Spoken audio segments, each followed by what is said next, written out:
Hey, Shalom, Akim, Shalom. First and foremost, I'm going to give all praises and glory and honor that's due to Yahweh, Ba'ashem, Yahweh Shai, Ba'ashem, Kakwagash. Double honor to the apostles and elders of Great Millstone. Peace and blessings and salutations to the hopeful elect. Noise in the gospel, bro. I lift up the standard of Yahweh, Ba'ashem, Yahweh Shai, wherever they may be. This is just a quick lesson. This is kind of piggybacking off the lesson that bro did, the younger brother bro did. It goes into it is wise to learn from the experience than to learn vanity. Okay, lively stones at GMS. The brothers actually in my camp. We actually had a little get together this weekend with some of the elder brothers, some dignitaries, and we had put together a little trip, so just the brothers can fellowship and just kind of get used and acclimated to the different spirits, because we understand in this truth you have a different dynamic and range of spirits that oftentimes will be conflicting in the world, but to show you how the spirit of the Lord about truth and unity always prevails, okay, over worldly emotions, because you had an influx of older brothers and an influx of younger brothers, man. And honestly, I thought it would be more older brothers than younger brothers, but that's not how the spirit had it. The spirit had it that way for a reason, because, those men, we learn from each other. I was dealing specifically with one of the elders pretty much the whole weekend. I was able to spend some time with him Thursday and throughout the weekend, and knowing and just rapping with him and just kind of picking his mind about, leadership and about, entrepreneurship, doing things, delegation, all these things, which is essential, and is an essential skill to have in this faith, okay? Being able to delegate and to dish out certain things and make sure brothers are good in that area, and pinpointing weaknesses and strengths and putting the brother according to his strength over this particular aspect of the church, that brother according to his strength. This is his weakness, so he wouldn't be in this necessary position. So it's a good thing, man, to see these things through the spirit and to have that experience, because experience trumps all, bro. Like, we was watching the Tank Davis and Ryan Garcia fight a couple of weeks ago. And honestly speaking, I called it. I said 7th round, Ryan gonna get his ass dropped. And lo and behold, the 7th round, Ryan Garcia, pretty much he was stopped. He gave up, okay, from a kidney shot. Okay, and anybody know anything about your kidneys, it's not a viable place to get struck in, okay, because that can throw your whole shit off. Okay, but no matter how skilled and how trained Ryan Garcia appeared to be, Tank had the experience, okay, and basically schooled him. So it's a lot you can learn from men with experience in his faith. Okay, as far as conduct is a big thing in this faith. Okay, a lot of times people, they go around the elder brothers and they take that for granted because they feel entitled. Okay, which it is a privilege to be around older men. It's a privilege to be around all brothers, young brothers, older brothers. It's all a privileged standpoint, but through the spirit, man, it's a privileged thing, and it's a good thing. The discourse, what you're learning, be habits and so forth. And once you're around brothers of that magnitude, you're able to see what's what and who's what, and you can see how brothers do things in their daily lives. You can see where brothers come short, and some brothers may have strong points, man. And you're able to see that through the spirit and say, okay, this brother need to work on this. This brother can work on that. This brother's good at this. This brother's good at that. You know what I'm saying? It's a beautiful thing that you can see these things, because experience, once again, trumps all. Okay? Me personally, it's helped me a great deal. It's got some kink out of my armor, and once I think I went to Cali, what was it, Cali? No, I went to Dallas. What was that? A couple of years ago, back in 2021, I think I went to Dallas. Me and another brother, we went down there for the weekend, a fellowship with the elder brothers. And man, brother told me straightforward. He said, look, man, you learn about yourself being around a brotherhood. You see yourself, you learn about yourself, you understand what your flaws and what your mindset is, because we all go through it. It's a growth thing. Some brothers may be a little rough, some brothers may be a little self-willed, some brothers may be a little single-minded, which none of these are really bad things, but these are just qualities that we have to iron out, okay, and men iron out and do better. Because a lot of times we come into society, in this world, being individualist, single-minded, only thinking about what benefits us and not the body. You know, the charity, because we wasn't taught charity in this world. I didn't really, I mean, some brothers are just charitable by nature. Like me, I'm a giving person. If I have it, you can have it. But the truth has taught me what charity mean in its entirety. Taking a load to a older brother or a younger brother, man. Even if you appear to have more responsibility than certain older brothers in the camp, certain brothers step down, etc., you still have to reverence those men and elders, man. Okay? Because as you grow up and you become an elder, there's going to be young men that's going to look up to you for proper guidance. Because remember, man, the train don't stop moving. Okay? Our apostles and elders, they're up in age. Lord forbid he takes any of them. Okay? Which me personally, I don't see happening. But even then, they had to witness their elders come and go and die and get old, and some of them fell out the truth, and some of them did things that wasn't favorable. Now, they've seen these things, and then they had to take up the mantle and to teach other men. So this is a train that's what it's about. It's passing a torch to men to be able to do and build, man. Okay, because the purpose of these trips is not just to eat chicken and drink wine and watch football games. This ain't the fucking full purpose of the truth. Okay, you're supposed to be learning things, learning delegation, learning people skills. You know what I'm saying? You're supposed to be learning new skills and acquiring new things to do and to incorporate them into your livelihoods. That's the whole purpose of that. Okay, so Salakia, let me quit talking and get a couple of precepts. And this is the book of 1 Timothy 5, and I'm gonna start at verses 17. It says, "Let the elders that rule well be counted worthy of double honors." This is why we give double honors to our apostles and elders, man. Okay, like all you other groups, I mean, even though you're not under the tutelage of Great Millstone, whatever, you're still supposed to give double honors to your elders and your elders, because, I mean, you're under their tutelage, whether they're a bunch of demons, because most of these jakes over these camps, they're just straight up wicked, man. And I'm talking about the outside camps, not our camps. But most of these guys in Israel, like Nate, that's a wicked leadership. But they still reverence their elders as far as the people in their congregation, because, I mean, shit, technically they're supposed to look over their soul. They're supposed to have rule over the flock. Okay? Then you have those that get too familiar with you to the point they don't really look at you as an elder. That's a problem. Okay? And this is why we tell you younger brothers, too, to balance out how much you hang out with the younger crowd. Because a lot of times if you hang out with younger brothers, they see you going through some of the same things and having certain weaknesses. They will look at you like, well, shit, how can you be an elder when you're still struggling to overcome this or that? Which it doesn't matter. A tribulation is a tribulation. Certain people are developed in certain areas and some are not. But younger men, they don't look at the bigger picture that way. So oftentimes you have to be that rock among younger men, and you can't show your flaws, bro. Though we all have them, because technically the men in your camp, they're supposed to look at you or the heads of their camps as elders. Okay, they're supposed to reverence them. Because it can almost come off as a respective person. Like if they reverence a man outside of your camp as being an elder, but not you as being an elder, that could come off as a respective person, and that could be taken the wrong way, because you being in the flesh, you could say, well, you don't look at me as an elder, but you look at this man. I've been around you X amount of Z. You've only met this man 5 times. Yeah, you've seen it on video, but you see where I'm going with that? That can go left real quick. So it's good to have that respect across the board, man. Even though certain men may appear to be more outspoken than other men, or certain men may be reserved, doesn't mean that he's not worthy of double honors or honors, man. Like Apostle Ramlan, for example. Hey, he's very laid back, okay? Soft-spoken, apostle. Real laid back. He kicks it with the younger brother. Same thing with Elder Apostle Wakar. But his presence, that, he's a man of authority. Okay, and you have to come off that way, and you have to check the spirit, because sometimes, younger men, they'll try you, and we all go through it. Younger men, they try you, they test your integrity, and they gauge where your mind is at. And like, oh, this guy ain't fucking elder material. What is he doing? You can't be in that mindset either. You have to respect them. Even if you have 2 different personalities, or you may not vibe, or you may not fully understand them, you still have to respect that man. Okay, and that's what a lot of you guys from these other groups, you don't get.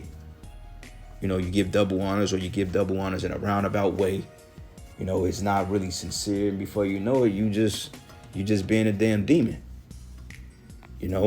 Like you got this thing out now, guys that was once part of the fold. They say double honors to the leaders of Israel and all that other stuff. Okay, but Who are the true leaders of Israel? By default and just by the works. The apostles and elders of Great Millstone. So just come out and say it. You know? Like you got brothers from Men of Valor, DTA, Prophets of Babylon, what's my other guy's name? The brothers out there in Lubbock, I believe he's in the brothers maybe in Arizona, if I'm not mistaken, Salakia brother, but Wake Up the Dead 144, those brothers, man, they come in the same doctrine we teach. They're subsidiaries of Great Millstone. They give double honors to the apostles and elders, man. They're part of the same body. Those brothers out there doing the work and they give reverence, So, just giving men, their honor and respect when it's due. Because at the end of the day, it's about the work's sake. And if you're living according to the word of the Most High, you could be a brother that never go out and fuck with people, or you may not play sports, or you may not be popular among the females or the males, or among your peers, but you're doing the work, man. Prime example, I know several brothers that just to themselves, they kind of laid back. They're like, yeah, I'm gonna stay in the cut, you know what I'm saying, and then X, Y, and Z, and but they still good brothers, man. Me myself, I'm a balance of both. Sometimes I like being in the cut, chill in the background. Sometimes I don't like being put on blast, and then sometimes I'm very outspoken. Brothers that know me, I'm very outspoken. We need to be. I try to balance it. Then again, I'm just real chill. So it's a balance to everything. But it says, for the scripture said, "Thou shalt not muzzle the ox that treadeth out the corn, and the labor is worthy of his reward." You see what I'm saying? So that's the point. Respect. Okay, because your younger brothers, man, it's a lot to soak up. It's a lot to understand. It's a lot to grow and to put into prospect, so to speak. Yeah, it's overwhelming. This is very overwhelming. Like, the Spirit had me to kind of delegate everything over the weekend, bro. And everything went perfect. I was like really amazed at myself. But I knew I can do it. I'm like, I can do it. But, it just like, wow, the Spirit was really with me to do things. And plus I had help. Other officers that stepped in and stepped up and took a lot of the slack, man. Because you can't be everywhere at one time. And that's why it was good for me to be with a particular elder brother. Because, he gave me good insight on, how things can be done. And, hey, he like, hey, brother, if you have any questions, let me know. That's what we're here for. He said, let's go, champ. And just what it is, beautiful. Everybody enjoyed themselves, and hey, I'm glad. Precept Sirach 88, it says, despise not the discourse of the wise. Okay, and what's the discourse? Going back, dialect, things that's being put into perspective, into play, quarterbacking things. We're having a conversation about, let's say, a business trip, we're discoursing, we're reversing information and ideas back and forth, to understand and have a sight of what's going on. Or it can just be old stories that elder brothers are speaking, giving their experience, man. Like a good brother of mine, man, I love him to death, my brother D-Mash. I was rapping with him yesterday on the phone, and he was on the phone for about a good 30 minutes, bro. And he was giving me ideas and, just encouraging my spirit, and, and doing things like that, bro. And he's always been that brother that he's like a rock you can lean on when you need him, And one thing about D-Mash, he's very selfless, man. When he's going through his shit, he'll put his problems aside to counsel and help a brother out, man. And I can't do shit but respect that. It says, despise not the course of the wise, but acquaint thyself with their proverbs, man, which a proverb goes into a saying. Okay, remember the stories that they gave of the old school. Remember the falls and slips and trips the apostles and elders had to understand in order to get to where they are. Okay, it wasn't easy. Okay, it wasn't through a line of perfection. It was through trials and tribulations. And a lot of the mistakes they made it so we don't have to make those mistakes. But oftentimes history repeats itself because you still have fallouts, you have scoffers, you have men that's ungrateful, X, Y, and Z. Okay, like we're not telling men to kiss ass or be yes men or suck up or, dick ride. We're not saying all that, but have a form of dignity, okay? A sense of manners. Okay, us as kings and princes and prophets of Yahweh Shem Yahweh Shai, man, you have to hold yourself a certain way. Like me personally, and I'm not speaking, just fuck me, but, just an example, I like to hold myself at from a regal type perspective, like a prospect, man, a person that has class, You know, you can't just bring anything to me or any bullshit to me. You got to come correct. And a lot of brothers, they respect that, man. You know, and a while back, I didn't understand it because I was like, damn, I feel like brothers are real kind of like, I won't say they're kind of real, I won't say stern, but they're real careful around me, so to speak. And I didn't understand it why, but brothers, when I kind of understood it, Spirit like, nah, it's a respect thing. Brothers know they can respect you, man. You know, they can respect, they honor that shit, you know. And I was like, oh, okay. Brothers know, you know, they know they can count on you to do what's right, you know. And hey, beautiful, your pop. But it says, acquaint thyself with their proverbs. It says, for of them thou shalt learn instruction in how to serve a great man with ease, man. Because when you see how they talk about their elders, then you learn it. Like Apostle Ricard, he said, look, man, when I was coming up, he said, whatever they want, he said, I just did it. He said, I just did. He said, no matter how fucking stupid it sounds, because certain shit you gonna question. You know what I'm saying? Like, you know, my thing is, yeah, you go out of town, it's always good to you know, have brothers. If you stay back, have a brother to watch your crib. You know what I'm saying? Have a brother to watch your crib and, you know, do a wellness check. Have an extra key on deck, you know. If a brother want to come over here and do your favor and wash the dishes and take care of the spot, that's a beautiful thing. Younger brothers should be in that mindset of serving.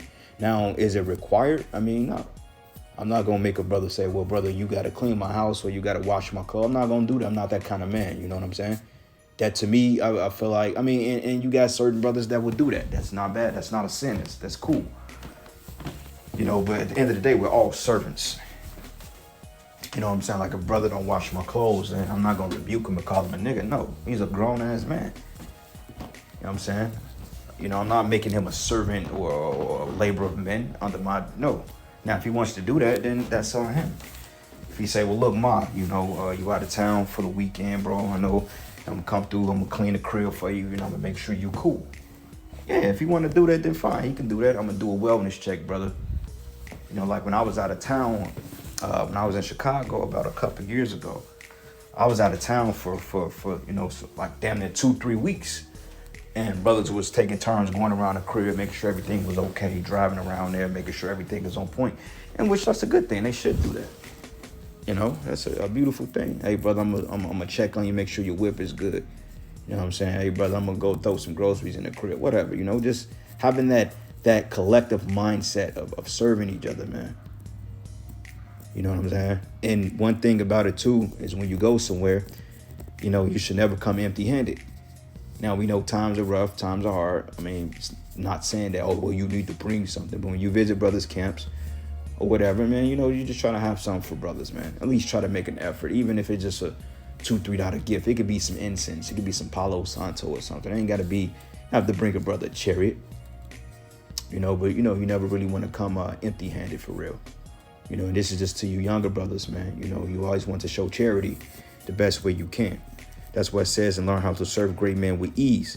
But miss not the discourse of the elders, for they also learned of their fathers, and of them that thou shalt learn understanding and to give answers needed required. Okay, so this is why we have tutelage, man. Okay, we have men that have been through these things so they can understand how to pass it down to us that's in the faith and that's in to know. Okay. My last precept here.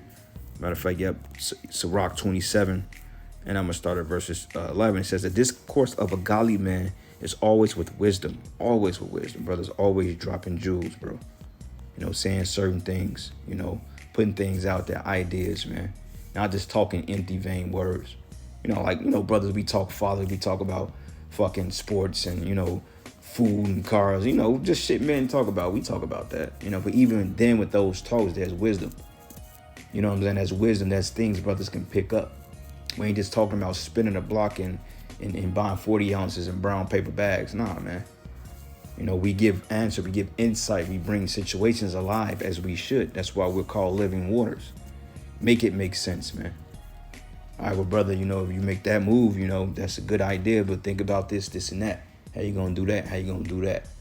You know, how you gonna do this?